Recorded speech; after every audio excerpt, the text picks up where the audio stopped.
Vedo dichiarazioni che ci fanno pensare che per qualcuno l'autonomia debba essere l'equa divisione del malessere. Facciamo in modo che diventi l'equa divisione del benessere.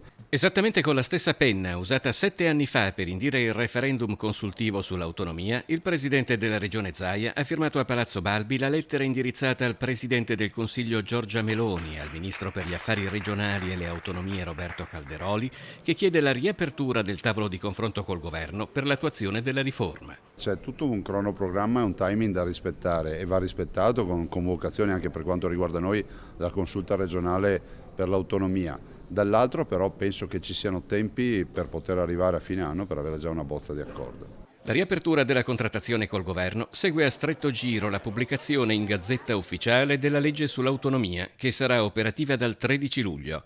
Si parte dalle 9 materie in cui non sono richiesti i LEP, i livelli essenziali di prestazione, politiche del lavoro, istruzione, salute, tutela dell'ambiente e dell'ecosistema, ma il Veneto è pronto anche a trattare per le altre 14. Da sempre abbiamo realizzato dei dossier, 23 dossier, ognuno per ogni materia. Questo ci permette di poter trattare con cognizione di causa, cercando di portare una proposta di autonomia differenziata per il Veneto che sia di efficienza, di responsabilità e soprattutto che sia vicino ai cittadini e che non complichi la vita ai cittadini.